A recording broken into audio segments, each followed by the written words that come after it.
Bienvenidos a la clase número 10 de la materia Análisis de Circuitos Electrónicos de la carrera de Ingeniería Eléctrica en la Universidad Simón Bolívar. Hoy continuaremos viendo el tema de respuesta en frecuencia de los amplificadores multietapa.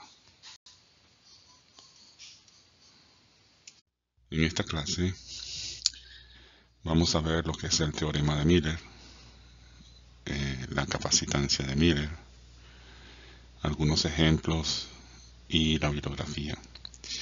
El teorema de Miller es una especie de manera alternativa para analizar los circuitos, la respuesta en frecuencia de los circuitos electrónicos.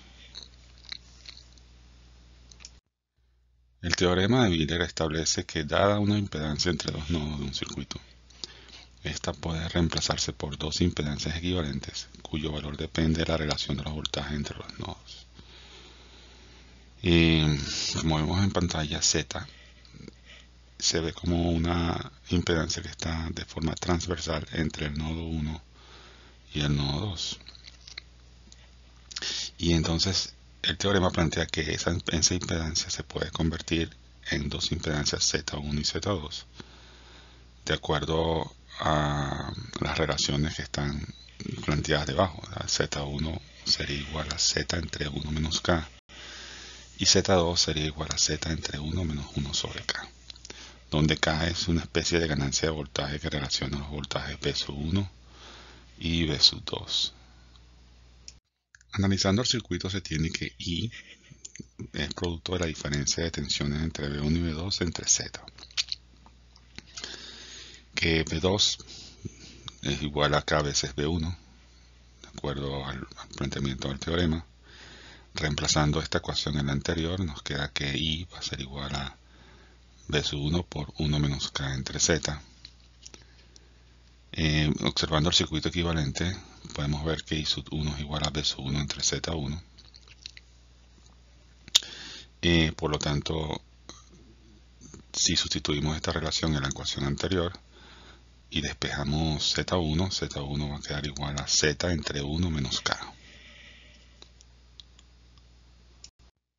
Siguiendo con el análisis del circuito, vemos que, en el caso de V2 es igual a K veces V1, por lo tanto de ahí podemos despejar V1 en función de V2 y meterlo en la ecuación de la corriente I. De esa manera, pues I quedaría igual a V2 por 1 entre K menos 1 entre Z. De acuerdo al diagrama, I2 es menos V2 entre Z2, de acuerdo que los sentidos de corriente de Z2 es subiendo, de I2 es subiendo. Si hacemos que I2 sea igual ahí en este caso, despejamos la impedancia Z2 y es igual a Z entre 1 menos 1 sobre K. De acuerdo a los dos resultados de Z1 y Z2, Z1 sí se ve afectada fuertemente en su valor, porque queda muy reducida, sería Z1 es igual a Z entre 1 menos K. Mientras que Z2 queda prácticamente igual, porque si K es grande, Z2 es aproximadamente Z. Veamos el ejemplo 11.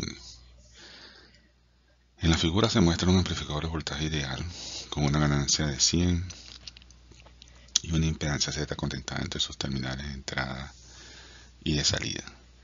Encuentra el circuito equivalente de Miller cuando Z sea A, una resistencia de 1 megaohmio, y B, una capacitancia de 1 picofarad. Se observa el amplificador de ganancia menos 100, una fuente de un generador de señal de entrada con una impedancia de 10 kiloohmios. Aplicamos el teorema de Miller en el caso que la impedancia Z sea igual a 1 megaohmio, evidentemente resistiva.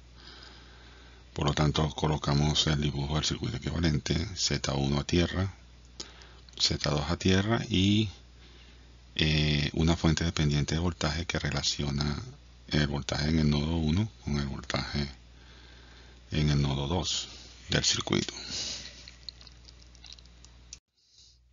Procedemos a calcular el valor de Z1 con las fórmulas que ya previamente habíamos obtenido. Nos da que Z1 es igual a 9.9K. Como se ve, su valor decreció, el valor de Z1 respecto al valor de Z es muy pequeño. Y en el caso de Z2, también calculamos de acuerdo a la expresión que obtuvimos, nos da que Z2 es igual a 0.99 megaohmios. Es prácticamente igual a la impedancia original Z.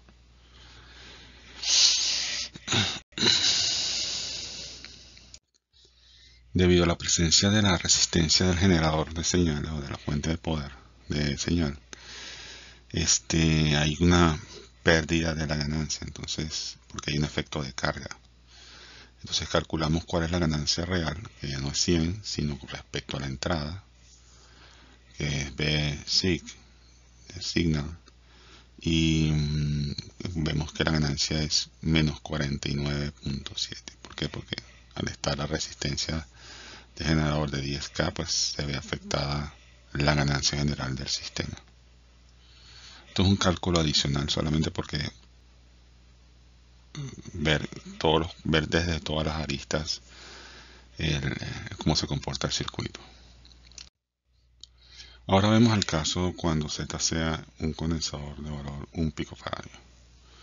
Hacemos su equivalente frecuencia, que es 1 sobre SC, con C igual a 1 picofaradio, y hacemos el mismo análisis. Vemos que ya está Z1 en forma de capacitancia y Z2 en forma de capacitancia. Si reemplazamos el valor de Z en la expresión de Z1 que teníamos previamente, observamos que queda que Z1 es igual a 1 sobre S por 101 veces C. Este resultado es interesante porque la capacitancia original queda multiplicada 100 veces más o menos. O sea que es mucho más grande de lo que era originalmente. Y en el caso de Z2, ¿verdad? Aplicando la fórmula correspondiente, observamos que Z2 es igual a 1 sobre S por 1.01C. O sea que prácticamente desde ese punto de vista, la capacitancia de Z2 es prácticamente igual a la original. No se ve muy afectada sobre eso. Y vemos finalmente cómo queda afectada la ganancia de voltaje con la presencia de la capacitancia y el efecto de la impedancia del generador de señales. Y nos queda que B sub 0 entre B sub sig va a ser igual a menos 100 entre 1 más S multiplicado por 1.01 por 10 a la menos 6. Básicamente es la ganancia de menos 100 y luego hay un polo en frecuencia alta de aproximadamente 1 megaradian sobre segundo.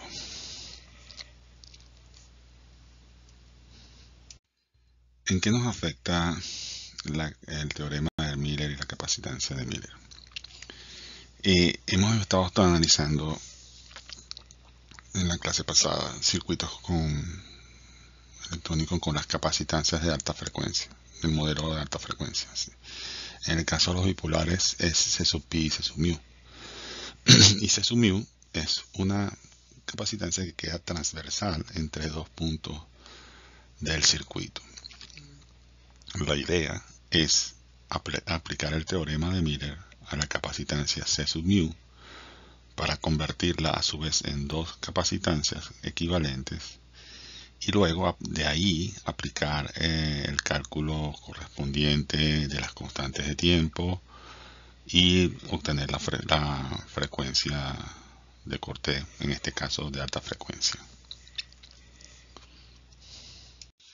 Si la idea es aplicarle el teorema de Miller a C sub mu, pues vamos a tener que hallar primero la relación de ganancia que hay entre los dos nodos. Por un lado tenemos el voltaje B sub pi, que es el que está en el nodo A, y por el otro lado el voltaje de salida B sub 0. La relación entre esos dos nodos me va a dar la ganancia, y con la ganancia yo puedo aplicar el teorema de Miller a C sub mu y dividir a su vez eso en dos capacitancias.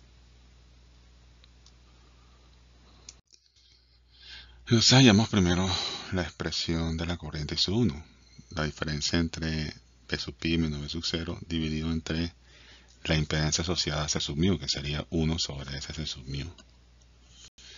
¿Ok? Pasamos a ese término que está abajo en el denominador, lo pasamos para el numerador, para obtener una nueva expresión de I sub 1. Luego vemos que la corriente I sub 1 va a ser igual a la fuente de corriente G sub pi más la corriente I sub 0, ¿verdad? Y luego que hacemos eso, recorriendo el circuito empezamos a ver cómo, reemplazando la ecuación de I sub 1 en la ecuación de abajo y colocando la corriente I sub 0, que es B sub 0 entre RC en paralelo con RL, nos va dando como una expresión que va dependiendo de la capacitancia SC sub mu, para poder despejar la ganancia B sub 0 entre B sub pi. Basado en experiencias ya previamente numéricas, podemos en principio decir que el módulo de J omega C sub mu es mucho menor que G sub m para propósitos prácticos. Y también podemos decir que el módulo de J omega C sub mu es mucho menor que 1 sobre RC en paralelo con RL, ¿no? Entonces, es decir, de forma cuantitativa, la experiencia indica que estos dos factores cumplen con esa regla.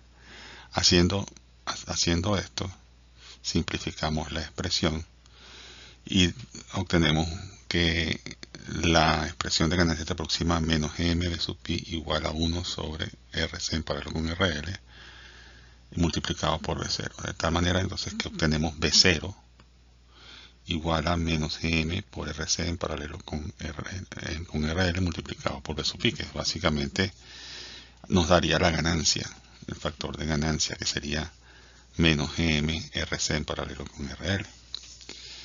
Dicho esto, I sub 1 quedaría de la forma B pi más m por RC en paralelo con RL por B pi por S C sub mu. Sacando B pi para afuera de la ecuación, nos queda que I sub 1 es igual a 1 más m por RC en paralelo con RL multiplicado todo eso por S C sub mu B pi, y por lo tanto podemos decir que la capacidad de Miller es igual a C sub mu, la capacitancia original, entre 1 más Gm por RC en paralelo con RL, donde Gm RC en paralelo con RL es como el módulo de la ganancia que obtuvimos previamente, la relación a B sub 0 contra B sub pi. Y eso nos va a dar como la expresión genérica, es decir, hay un condensador de Miller equivalente que es igual a C sub mu por 1 más esa ganancia, el módulo de la ganancia original que se obtuvo. Hay un detalle importante en este tema de Miller. Muchos autores de libros de electrónica no toman en cuenta los dos condensadores, las dos capacitancias que se forman con Miller, una hacia la entrada y otra hacia la salida, porque por experiencia de ellos, la que se coloca hacia la salida, como queda prácticamente igual que la original, no termina afectando el resultado de la respuesta en frecuencia. La que termina afectando el resultado de la respuesta en frecuencia es la que está hacia la entrada, que es la ACM que ustedes ven allí en pantalla. Pero en realidad deberían ser CM1 y CM2, dos capacitancias de Miller. La primera, C sub mu por 1 más Gm multiplicado por RC en paralelo con RL, y la segunda, CM2, sería C sub mu por 1 más 1 sobre Gm por RC en paralelo con RL. Como Gm por RC por paralelo es una cantidad usualmente grande, pues CM2 es prácticamente igual a C sub mu, sería prácticamente igual a C sub mu. Otra manera, como ya les había comentado, de expresar la capacitancia de Miller, bueno, es a través de la siguiente expresión. Ya sabemos que Cm es igual a Cmu por 1 más M por Rc en paralelo con RL. El voltaje en el colector es igual a V sub 0, el voltaje en la base es igual a V sub pi, la ganancia de voltaje es el voltaje que está en el nodo de colector entre el nodo de base, que es V sub 0 entre V sub pi, lo que vimos actualmente. Por lo tanto, la ganancia que relaciona, el factor de ganancia que relaciona el nodo B con el nodo C es igual a menos M por Rc en paralelo con RL, y se define la capacitancia de Miller como C sub mu por 1 más el módulo de la ganancia de voltaje, porque como a veces la ganancia es positiva, a veces la ganancia es negativa, se hace una regla de tomar el módulo y quitar el signo para poder determinar la capacitancia. Una vez hecho esto, quitamos C sub mu y lo reemplazamos por C de Miller en paralelo con C sub pi, quedaría en paralelo con C sub pi. Debería haber otra capacitancia en C sub Miller 2 en paralelo con la fuente de corriente GMB-pi, de tal manera que así mantendríamos el criterio que establece el teorema, ¿no? Dos impedancias que se van a generar a partir de allí. En todo caso, bueno, se muestra en pantalla que hay un C equivalente que es C sub mu más C sub pi más C sub Miller. Y esa es la capacitancia que se va a estudiar para ver la respuesta en frecuencia. Veamos el ejemplo 10.2. Determina la frecuencia de 3 dB y la ganancia de corriente del circuito mostrado sin considerar la capacitancia de Miller C sub m y considerándola, es decir, no aplicando el teorema de Miller y sí aplicándola. Los parámetros del circuito son RC igual a RL igual a 4K, RP igual a 2.6K, RB igual a 200K, RS igual a 200 ohmios, Cpi igual a 4 picofaradios, Cmu 0.2 picofaradios, y Gm es igual a 38.5 mA sobre voltios. Analicemos primero el circuito sin usar el teorema de Miller. Entonces la resistencia equivalente vista por C sub pi sería Rpi en paralelo con Rb en paralelo con Rs, lo cual da una resistencia equivalente vista por C sub pi de más o menos 186 ohmios. La resistencia equivalente vista por C sub mu, R equivalente mu, sería Rpi en paralelo con Rb en paralelo con Rs multiplicado por 1 más Gm por Rc en paralelo con RL más Rc en paralelo con RL, lo cual da un total de aproximadamente 16.6 kilo ohmios. Entonces, habiendo visto en la clase pasada el tema de las constantes de tiempo, calculamos las dos constantes de tiempo asociadas a estos condensadores, tau C sub pi y tau C sub mu. Tau C sub pi nos da 0.74 nanosegundos, tau C sub mu 3.3 nanosegundos. A partir de estas constantes de tiempo, aplicamos que omega h pues es 1 sobre la suma de las constantes de tiempo, lo cual nos da que omega h es aproximadamente igual a 24.75 gigaradianes sobre segundo, y expresado esto en Hertz nos da que la frecuencia sería 1 sobre 2pi por tau sub h, la suma de todos ellos, es igual que FH es igual a 39.4 MHz.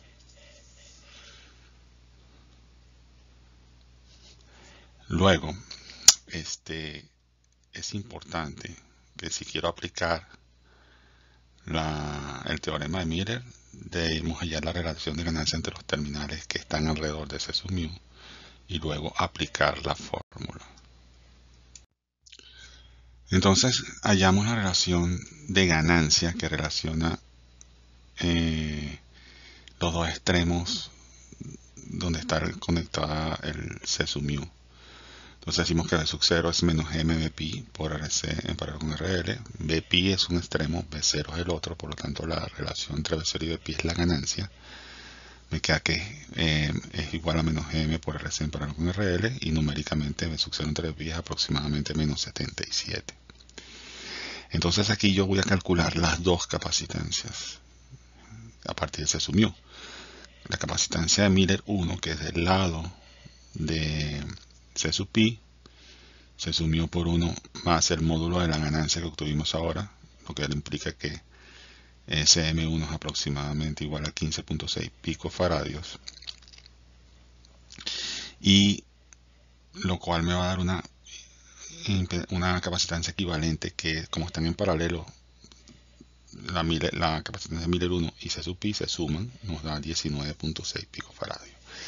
Y el C sub Miller 2, que está del lado de la salida, donde está la fuente de corriente, nos queda que C sub mu por 1 más 1 sobre el módulo que acabamos de hallar, y eso da que C sub Miller 2 es 0.2 picofaradios. Entonces el teorema dice que hay dos, que se generan dos, y yo calculo 2 para que el resultado se parezca mucho a lo que uno quiere, pues. Entonces la resistencia equivalente vista por C sub Miller 1, que está en paralelo con C sub pi, es Rpi en paralelo con Rb en paralelo con Rs, eso da aproximadamente igual a 186 ohmios. La resistencia equivalente vista por C sub Miller 2, que está del lado de la salida, es Rc en paralelo con Rl, eso da aproximadamente 2K.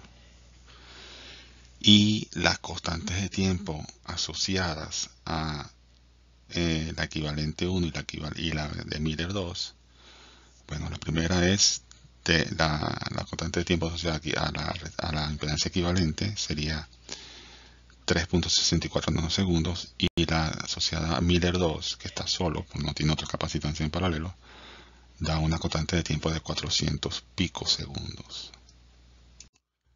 De acuerdo a esto, la omega h, que es la omega de alta frecuencia, sería 1 sobre el inverso de la suma de las constantes de tiempo, la que está hacia la entrada con el Miller 1 y la que está a la salida con el Miller 2, y eso nos da 24.75 gigaradianes sobre segundo, lo cual son 39.4 MHz.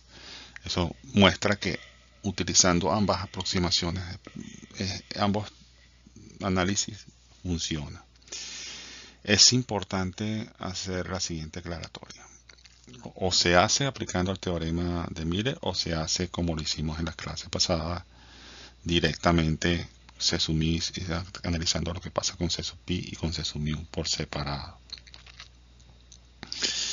No se puede empezar el análisis de una forma y después continuarlo de otra. Es decir, no puedo empezar a analizar el circuito atacando C sub pi primero, que es lo que uno usualmente hace, y luego aplicarle Miller a C sub mu. No. Se aplica primero el teorema de Miller a C sub mu, y con lo que queden, los dos condensadores que queden, entonces se aplica el método de las constantes de tiempo. Si no, el resultado no va a dar igual. Si lo hacen de otra forma, no va a dar igual. En el caso del transistor MOSFET, pues la capacitancia que queda de forma transversal entre dos nodos es C sub GD. Entonces tendríamos que seguir un procedimiento similar para determinar cuáles son las capacitancias de Miller equivalentes a C sub GD. Vamos a tratar acá de poder llegar a una relación de forma de despeje de las características del circuito de los MOSFETs. Podemos definir una corriente I sub I como VGS entre 1 sobre SGS más VGS menos el voltaje VDS entre 1 sobre SGD, de tal manera que podemos despejar ahí un I sub I en función de las capacitancias CGS y CGD. También vemos que podemos expresar como una relación de los voltajes VDS y VGS, que son como quien dice los voltajes de entrada y de salida, que VDS es igual a menos VGS por RL multiplicando GM menos SCGD entre 1 más SRL CGD. Con esa relación la reemplazamos en la I sub I y nos queda al final la expresión que se observa, una expresión bastante grande, SVGS, todo eso multiplicando CGS más CGD multiplicando un término que es RL por GM menos SCGD entre 1 más SRL CGD. Agrupando términos, nos queda que la corriente I sub I es S por VGS multiplicando a CGS más CGD por 1 más GMRL entre 1 más SRL CGD. Nuevamente, en base a la experiencia, porque no es evidente de la relación, SRL por CGD siempre suele ser mucho menor que 1, lo cual permite despreciarlo. Basado en esa asunción, podemos decir que I sub I es igual a SVGS por CGS más CGD por 1 más GM por RL, donde de allí se puede inferir que la capacitancia de Miller que viene del condensador CGD es CGS más CGD por 1 más GMRL. Es decir, si las capacitancias se suman, quedan en paralelo CGS y CGD. Y CGD, que queda multiplicado por 1 más GMRL, nos parece es como la expresión de 1 más la ganancia de voltaje, que básicamente es GMRL. Entonces, esa capacitancia de Miller que se ve desde el lado de la entrada del FET, del terminal VGS, es lo que muestra un poco que aplica también al teorema de Miller. Nuevamente acá pues, se refleja solamente una de las capacitancias de Miller, que es la que está hacia el lado de la entrada, donde está VGS, aparece como CM, pero sabemos que hay otra del lado de la salida, otra capacitancia de Miller del lado de DS, la salida del circuito. Entonces, hay que tomar en cuenta eso para que el resultado cuando uno lo aplique se parezca a lo que necesitamos. Veamos el ejemplo 10.3. Para el amplificador visual como mostrado se sabe que RS es igual a 200 ohmios, R es igual a 330 ohmios, R0 es igual a RL igual a 5K, R1 es igual a 7 kilo ohmios, R2 es igual a 4.3K, GM es igual a 57.14 mA por voltio, RP es igual a 1.4 kilo ohmios, C1 es igual a 10 microfaradios, C2 es igual a 2 microfaradios, C es igual a 60 microfaradios. Se sabe que su pi es 15 picofaradios y se sumió igual a 1 picofaradio. Y para efectos del ejemplo, ignoren el condensador C sub X, que no tiene nada que ver con lo que estamos haciendo. Asuman que no está allí. El resto de los valores y componentes sí se quedan. La idea es que hayan, aplicando el teorema de Miller, cuál es el equivalente a alta frecuencia y la frecuencia de alta frecuencia del circuito. El circuito equivalente a frecuencias altas ya lo vemos ahí. Los condensadores de baja frecuencia son cortos. Solamente nos quedan los que son frecuencias medias y los dos condensadores de alta que son C sub mu y C sub pi. Entonces a C sub mu le vamos a aplicar el teorema de Miller para poder hallar las capacitancias de Miller y por lo tanto las constantes de tiempo que necesitamos. Del paso 1 hallamos la ganancia que relaciona los nodos que están alrededor de C sub mu. Entonces la relación entre V sub 0 y el voltaje V sub pi. Eso nos da que V sub 0 es igual a menos M V sub pi por RC paralelo con RL. Despejamos la relación entre V sub 0 y V sub pi, eso nos da aproximadamente menos 143. De allí aplicamos el teorema de Miller y nos da que C sub Miller 1 es C sub mu por 1 más la ganancia V sub 0 entre V sub pi. Eso nos da que C sub Miller 1 es menos 144 picofaradios. Luego, como C sub pi, ese Miller 1 queda en paralelo con C sub pi, lo sumo y me da que el equivalente es 159 picofaradios, uno de los condensadores que necesitamos. Y en el caso de C sub Miller 2, del lado de la salida, ese sub mu multiplicado por 1 más 1 sobre la ganancia, y eso nos da que C sub Miller 2 es aproximadamente 1 picofaradio. Hallamos ahora la resistencia equivalente para el condensador de Miller 1, que está en paralelo con C sub pi, nos da que CRP en paralelo con RB en paralelo con RS, lo cual da un valor de aproximadamente 164.4 ohmios. La resistencia equivalente vista por C sub Miller 2 sería RC en paralelo con RL hacia la salida, y eso da igual a 2.5 kilo ohmios. Las constantes de tiempo asociadas a cada una de esas resistencias equivalentes serían 26.14 nanosegundos y 2.5 nanosegundos. Como en alta frecuencia se suman primero las constantes y luego se invierte, obviamente la que domina es la que está hacia la entrada, que son 26.14 nanosegundos, pero que tiene mayor magnitud. Es la que que afecta más significativamente la frecuencia. Procedemos entonces a calcular omega h como el inverso de la suma de las constantes de tiempo, o que omega h sea 34.9 megaradianes sobre segundo, y la frecuencia en hertz sería 5.6 megahertz. Si comparamos este resultado con el resultado que obtuvimos en la clase pasada, pues vemos que son muy similares. Quiere decir que el análisis de Miller lleva al mismo resultado, básicamente el mismo resultado, que el análisis tradicional de constantes de tiempo, sin cambiar nada ni en C sub pi ni en C sub mu. Veamos el ejemplo 10.4 para el amplificador fuente común mostrado. Se sabe que RS es igual a 200 ohmios, que RSR es igual a 2K, RD es igual a RL igual a 5K, R1 es igual a R2 igual a 200K.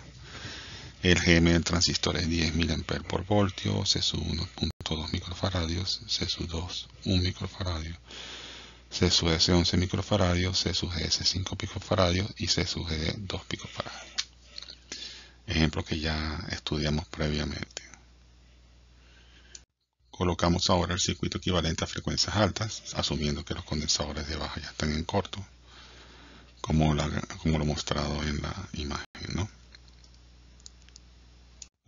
Paso 1, calculamos primero la ganancia, que está alrededor del condensador CGD. Entonces hallamos la expresión de la ganancia general, sería B sub 0 de un lado, BGS del otro. Sería que B sub 0 entre BGS sería menos M multiplicado por RD en paralelo con RL. Eso nos da aproximadamente menos 25. Calculamos el primer C Miller, que es CGD por 1 más la ganancia, en este caso el módulo, para que la fórmula aplique. Eso es como les dije, es una forma salomónica de resolver el problema del signo. Se le toma el módulo, ¿no? Entonces CGD por 1 más el módulo, eso queda que el C Miller 1 es igual a 52 picofaradios. El C, eso da un C equivalente de Miller en paralelo con CGS, se suman y nos queda 57 picofaradios. Y C Miller 2 del lado de la salida, que es el CGD multiplicado por 1 más 1 sobre el módulo, nos da que C Miller 2 es 2.1 picofaradios. Hecho esto, calculamos las resistencias equivalentes vistas por C Miller 1 paralelo con C sub pi, y nos da que ese equivalente, la resistencia equivalente CRB en paralelo con RS nos da aproximadamente 200 ohmios. Luego la resistencia vista por CM2, que sería RC en paralelo con RL, la resistencia equivalente sería 2.5 kilo ohmios. Luego calculamos las constantes de tiempo asociadas a esas resistencias equivalentes. Nos da que la primera es 10.4 nanosegundos y la segunda 5.3 nanosegundos. Una es la mitad más o menos de la otra. Luego ambas influyen significativamente sobre el resultado. Calculamos omega h aplicando la fórmula que ya conocemos de la suma de las constantes de tiempo del inverso de ellas. Omega h nos da 63.7 megaradianes sobre segundo y sería una frecuencia en hertz de 10.1 MHz. Esos resultados son muy parecidos, prácticamente parecidos a los que vimos en la clase pasada, el mismo ejemplo en la clase pasada. Entonces, bueno, ¿qué es lo importante acá? Que el teorema de Miller es una forma alternativa a analizar el circuito en frecuencia a alta frecuencia, básicamente porque la resistencia que queda en forma transversal depende del modelo de alta frecuencia. Y además de eso, es importante no mezclar ambos procedimientos. Si decide aplicarse Miller, entonces empieza analizando con Miller. No calculen la resistencia equivalente de C sub pi o de CGS, porque después de aplicar Miller va a dar resultados totalmente incorrectos. Si aplican Miller, calculan la ganancia, vean las capacitancias equivalentes C Miller 1 y C Miller 2, luego las suman con C sub pi o con CGS y luego ya aplican todo el procedimiento de las constantes de tiempo. Si no van a aplicar Miller, hacen lo que ya hicimos en la clase pasada. C sub pi por un lado, C sub mu por el otro, CGS por un lado, CGD por el otro, y hacen todo el procedimiento correspondiente. Bueno, la bibliografía ya la conocen: Microelectronic Circuits del Cedric N. Smith, de la editorial McGraw-Hill, sexta edición, capítulos 7 y 8. Electronic Circuit Analysis and Design, de Donald Nieman, editorial McGraw-Hill, segunda edición, capítulos 4, 5, 6, 10 y 11. Y Microelectronic Circuits Analysis and Design de Muhammad Rashid, de editorial Cengage Learning, capítulos 7, 8 y 9. Nos vemos en la siguiente clase.